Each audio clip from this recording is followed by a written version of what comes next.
This is rivalry. We have mom first impressions only, she says. We have Rachel's, if I don't win, someone's gonna die before we leave. And Zachary, I just wanna win. It's not fair. The game goes on. The homeschool mom life is a beautiful life. And yet, it can be a lot at times. Sometimes we need to learn how to include certain strategies or perspective shifts so we can manage this homeschool mom life with more grace and resilience and really just enjoy it more. And then we can come out the other side stronger, more nurturing for others and more self-nurturing too.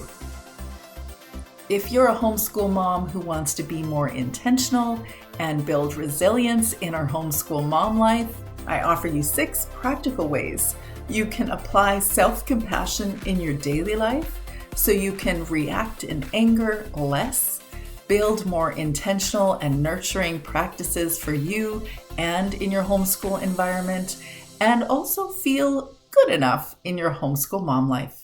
If we haven't met, I'm Teresa Wedrick. I'm the certified life coach and homeschool mentor, here to help you shed what's not working so you can show up in your homeschool and your life authentically, confidently, and purposefully.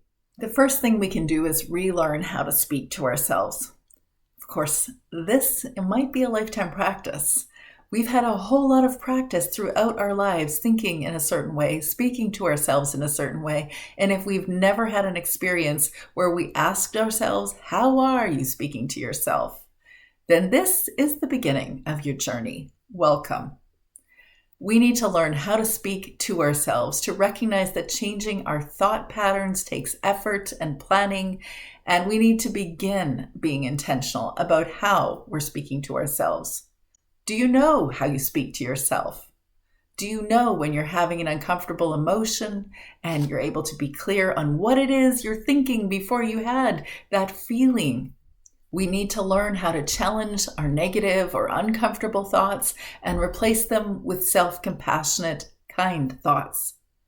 Remember, it's a gradual process. This is not going to happen overnight, so be patient with yourself, but it has a giant impact on everything. So the first thing we need to do is relearn how to speak to ourselves. The second thing we can do is to practice mindful moments. Practicing mindful moments, cultivating greater self-awareness and presence with ourselves.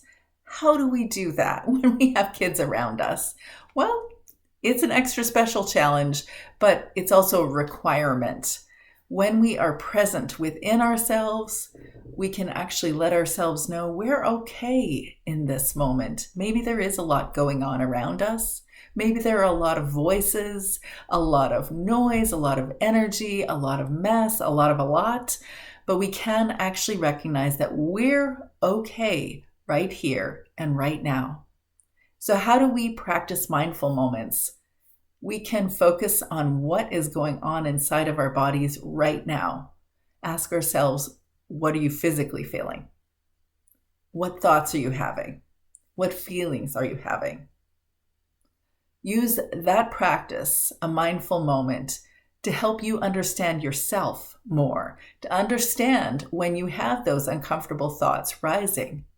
So I encourage you to grab your phone or your device or a good old-fashioned alarm clock if you don't have those, and put in a reminder to ask you to take a deep breath once a day, maybe twice a day, to ask yourself to just breathe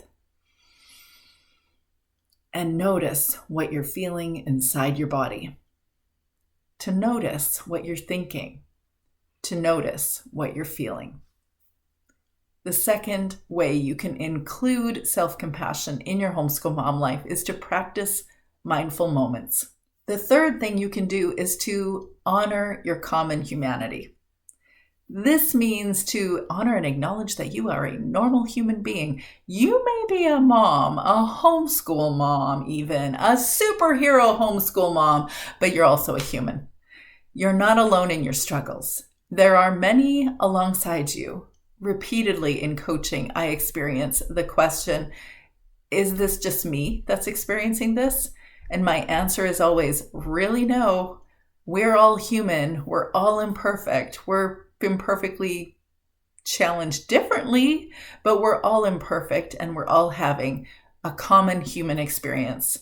So compare your self-talk to how you would speak to a friend facing a similar scenario that you're in, and you might recognize that you would tell her to be kind to herself, to be gracious to herself. And that's your goal, to give yourself grace and understanding, to know that you're on a continual learning journey because it's called life. You're living, you're growing. It's part of the common human experience. You are part of the common humanity.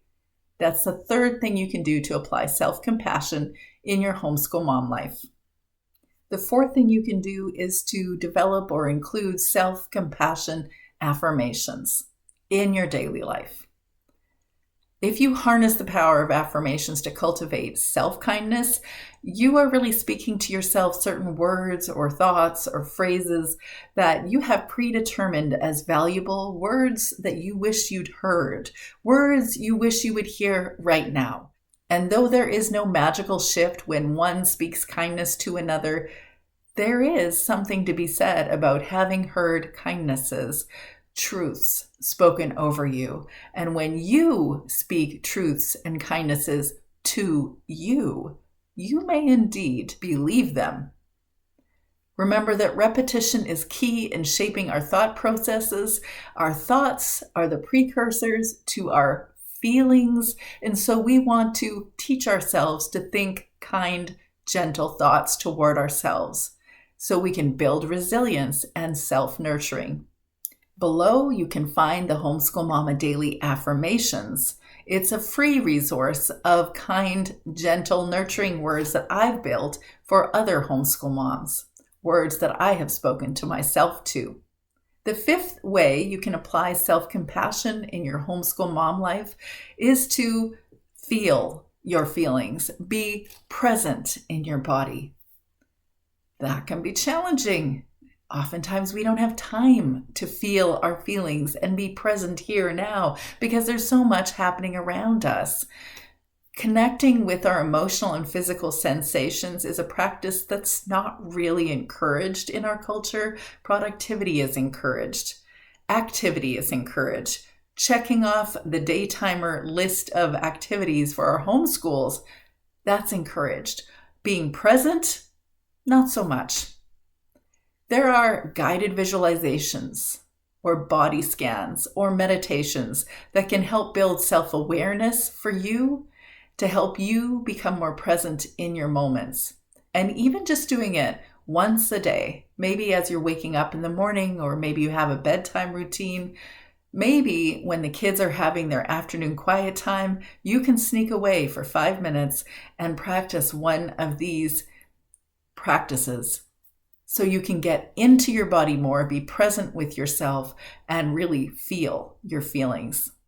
In the Self-Compassion Group Coaching Program and in the Self-Compassion Coaching course that's included in the group coaching program, you will be guided through a variety of practices that will help you feel your feelings and be present in your body too.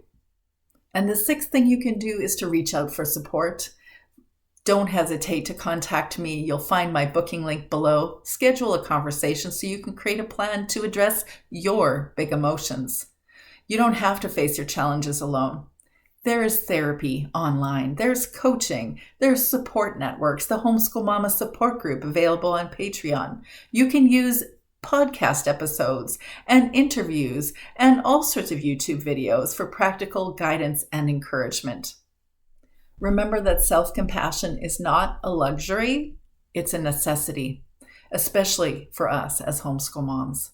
By incorporating these strategies, some perspective shifts into your daily life, you can cultivate that positive mindset. You can be more present with your emotions and feel better, less reactive, more good enough. You'll build resilience in your homeschool mom life over the course of time. So if you found this video valuable, would you like and subscribe to this channel and share this video with another homeschool mom who would benefit too? Remember that you're not alone in this homeschool mom journey. That's why I'm here.